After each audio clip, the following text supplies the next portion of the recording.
చందమామ కథ అపూర్వ సౌధం 8వ భాగానికి స్వాగతం. దేవసింహుని జాడ కోసం శక్తిసింహుడు ఎలాగో అపూర్వ సౌధం చేరుకోవటం, అయితే తలవని తలంపుగా అది మాయమై పరివారం పక్షులుగా ఎగిరిపోయి శ్రమ వృధా కావటం, ధైర్యం విడువక అతడు వెతుకుతూ పోయి ఒక పర్వత శ్రేణి చేరుకోగలిగిన దారి తెన్ను లేని ఒక పర్వతం కొసని ఆగిపోవలసి రావటం వరకు విన్నాం కదా.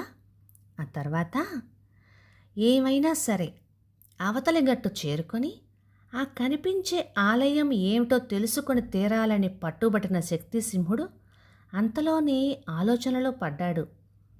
అనవసరంగా తొందరపడి ఈ ప్రయత్నంలో నేను ప్రాణాలు కోల్పోయానంటే ఇంకేముంది, కనుక కొద్ది రోజులు ఆలస్యమైనా మరో సులువైన మార్గంలో అక్కడికి చేరే ప్రయత్నం చేయటం మంచిది అనుకున్నాడు. ఈ నిశ్చయంతో శక్తిసింహుడు వెనుకకు మరలి తను ఎక్కి వచ్చిన పర్వత శ్రేణి అంతా దాటి తిరిగి కిందకి చేరుకున్నాడు. అయితే అతను పర్వత శ్రేణి ఎక్కేటప్పుడు తన గుర్రాన్ని దిగువనే వదిలేసి వచ్చాడు. అది ఎటుపోయిందో ఏమో ఇప్పుడు కనపడలేదు. చేసేది లేక శక్తిసింహుడు కాలినడకనే బయలుదేరాడు. ఇక దేవసింహుడి సంగతి చూద్దాం. దేవసింహుడు తిరిగి తిరిగి తన భవనం చేరుకునేసరికి భవనం మాయమైపోయే. దిగువన మాత్రం మంత్రి, ఆస్థాన వైద్యుడు ఉన్నారు. ఈ మాయ దేవసింహుడికి అర్థం కాలేదు. భవనం ఏమైనట్టు? కిందకు దిగి వెళ్ళి వాళ్ళని అడిగితే తెలుస్తుందేమో, అంతకు తప్ప మరో మార్గం లేదు. అందుచేత కిందకు దిగాలని నిశ్చయించుకున్నాడు. కానీ చిత్రం, మాయా విమానం కిందకు దిగటానికి బదులుగా ముందుకు పోసాగింది. ఈ మారు ఎలాగైనా దేవసింహుడికి నమ్మకం కలిగించి తమతో తీసుకుపోవచ్చునని ఆశపడిన మంత్రికి, వైద్యునికి ఇలా జరగటం నిస్పృహే కలిగించింది. విమానం వైపే చూస్తూ వారు నిలబడిపోయారు. దేవసింహుడి విమానం వెళ్ళి వెళ్ళి ఎత్తైన ఒక పర్వతం మీద దేవాలయం ముందు ఆగింది. శక్తిసింహుడికి లోగడ కల్పించిన ఆలయం ఇదే. విమానం ఆగడమేమిటి, దేవాలయం ముందు వృద్ధురాలు ప్రత్యక్షం కావటమేమిటి, రెండు ఒక్కమారే జరిగినాయి. దేవసింహుడి ఆశ్చర్యానికి అంతులేదు. ఈ చిత్రం ఏమిటని అతను వృద్ధురాలిని అడగబోయేటంతలో ఆమె దేవసింహుణ్ణి ఎత్తుకొని ఆ ఆలయంలోకి ప్రవేశించేసింది. లోపలకు వెళ్ళాక దేవసింహుడు అడిగాడు, అపూర్వమైన మన సౌధం ఏమైంది? ఈ దేవాలయం ఏమిటి? ఇంతకాలము నా అదుపాజ్ఞలలో ఉంటూ వచ్చిన విమానం ఇవాళ ఇలా అడ్డు తిరగటానికి కారణం ఏమిటి అని. ఇన్ని ప్రశ్నలకు వృద్ధురాలు ఒకే జవాబుగా, ఇవన్నీ నువ్వు అడగకూడదు. అక్కడికంటే ఇక్కడ ఎంతో హాయిగా ఉంటుంది. అయితే కొంతకాలం వరకు నీవు విమానంలో బయటకు వెళ్ళకూడదు. అందుచేత ఇక్కడనే ఉండి కులాసాగా కాలం గడుపుతూ ఉండు. నేను వచ్చి చూసిపోతూ ఉంటాను అని చెప్పి ఊరుకుంది. ఇలా అంటూనే వృద్ధురాలు దేవసింహుడి వద్దనున్న మాయా విమానం తీసుకుంది. చూస్తూ చూస్తూ ఉండేటంతలో అంతటి పెద్ద డొప్ప ముడుచుకుపోయి చిన్న బంతిలాగా తయారైంది. ఆ బంతిని ఆమె దేవసింహుడి చేతికిచ్చి, దీన్ని భద్రంగా దాచి ఉంచుకో అని చెప్పి మాయమైపోయింది. వృద్ధురాలు వెళ్ళాక దేవసింహుడు మెల్లిగా ఆ దేవాలయం అంతా కలయ తిరిగి చూశాడు.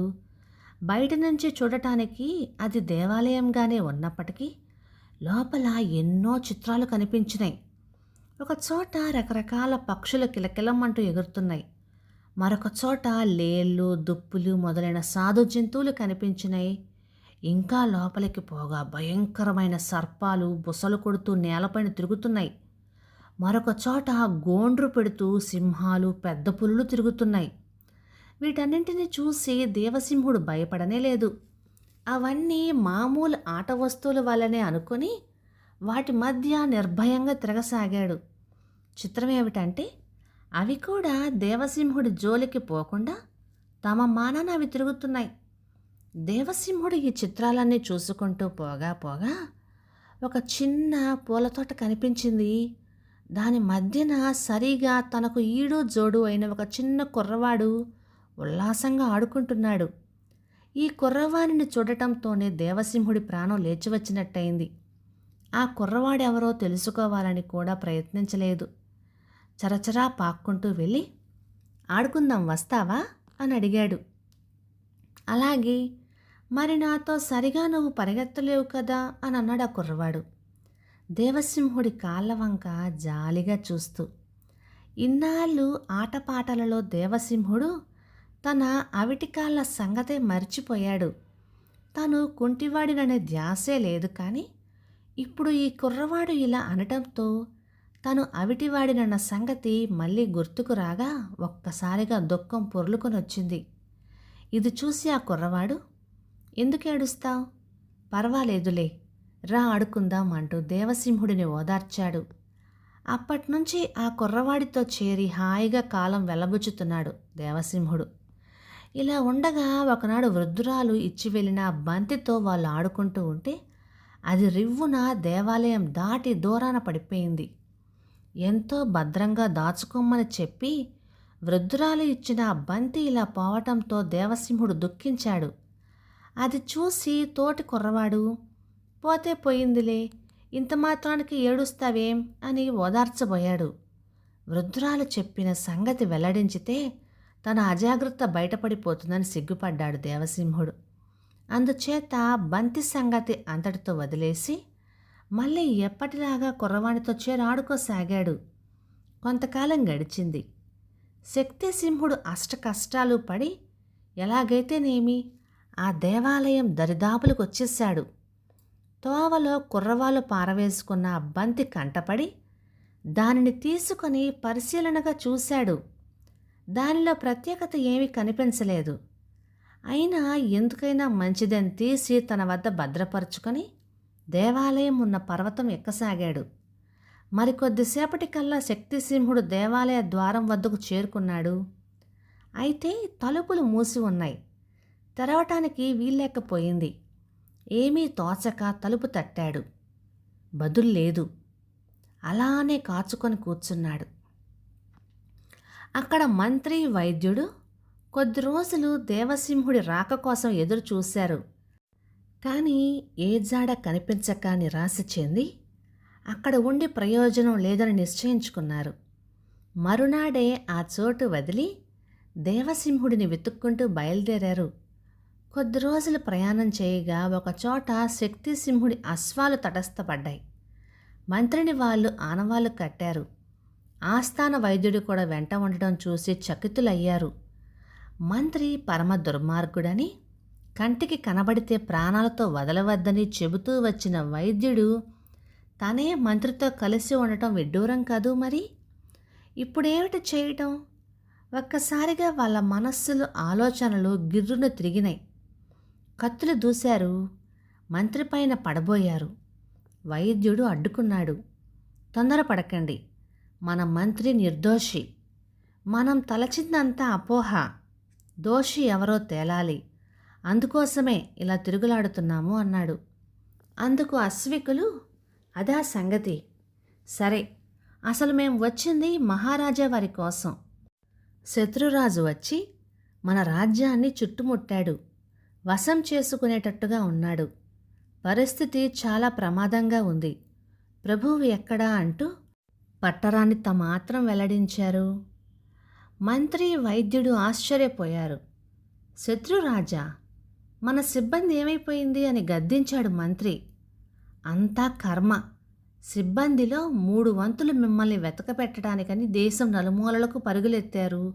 మిగిలిన కొద్దిమంది వల్ల ఏమవుతుంది అన్నారు అశ్వికులు. సరే, ఇప్పుడే బయలుదేరదాం.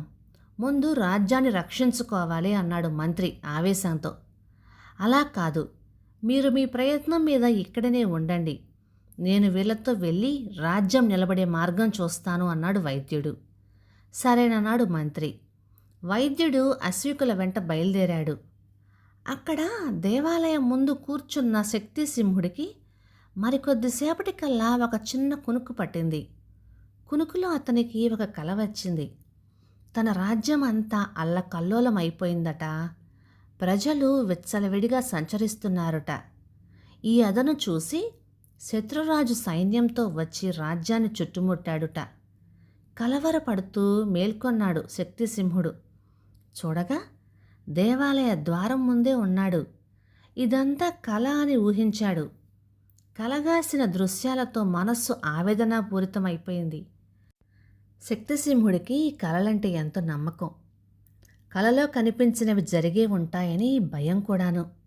ఆ భయంతో ఒకసారిగా రాజ్యం ఎలా ఉన్నదో స్వయంగా చూసుకుంటే గాని స్థిమితం చిక్కేటట్టుగా తోచలేదు అతనికి. లేచి 2 రోజులకల్లా కొండ దిగువకు చేరుకున్నాడు. విధి విరామం లేని శ్రమ దమాదులతో శక్తిసింహుడు అలసిపోయాడు. ఇంతకాలము గుర్రం ఉండటం వల్ల ఎంత దూరం ప్రయాణం చేసినా కష్టం తెలియరాలేదు. ఇప్పుడు అడుగు పడడమే అసాధ్యంగా తోచింది. డస్సిపోయి ఒక చెట్టు నీడన విశ్రమించేసరికి ఇట్టె నిద్ర పట్టేసింది. ఆ నిద్రలో మళ్ళీ కలగన్నాడు. ఇందాకటి కల పూర్తి కాగా మళ్ళీ ఇలా స్వప్నావస్థలో పడ్డాడో ఏమో. కలలో విశేషాలు ఇవి.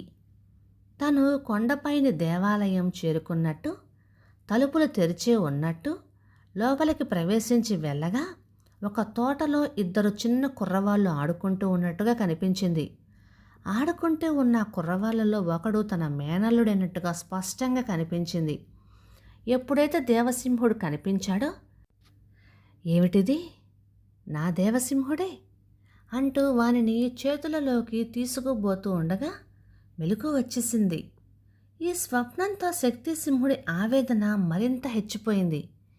ఏమిటి కలలు, ఈ విపరీతం? నా రాజ్యం శత్రురాజుల చేతులలో పడిపోబోతుందా?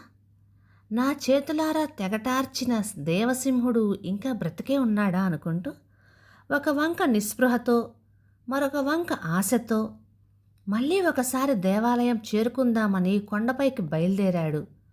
కొద్ది రోజులకల్లా కొండపైకి చేరుకుని దేవాలయం వైపు అడుగులు వేసేటంతలో తలుపులు తెరుచుకున్న శబ్దమైంది. శక్తిసింహుడికి ప్రాణం లేచొచ్చింది. అటు చూసేసరికల్లా ఒక చిన్న కుర్రవాడు దేవాలయంలో నుంచి బయటకు వచ్చి చరచరా వెళ్ళిపోయాడు.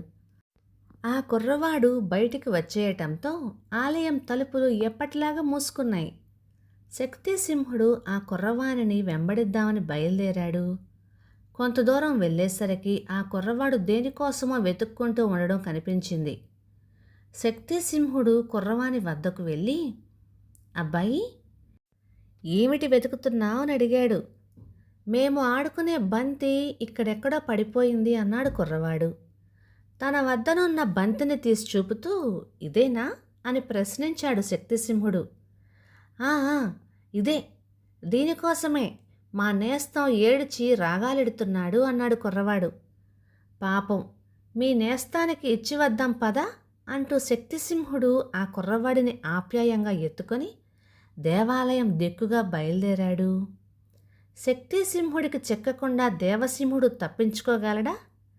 తిరిగి ఇప్పుడు ఒంటరివాడైన మంత్రిగతి ఏమవుతుంది? ఇంతకు శక్తిసింహుడి రాజ్యం శత్రురాజు వశమైపోతుందా? ఇవి మరికొన్ని చిత్ర సంఘటనలు వచ్చే భాగంలో చూద్దాం. ఇక ఈ భాగం 1952 ఆగస్టు నెల చందమామలో వచ్చింది. ఇక ఈ కథ మీకు నచ్చినట్లయితే లైక్ చేయండి, షేర్ చేయండి. ఇలాంటి మంచి తెలుగు కథల కోసం మన ఛానల్ని సబ్స్క్రైబ్ చేయండి. Thank you.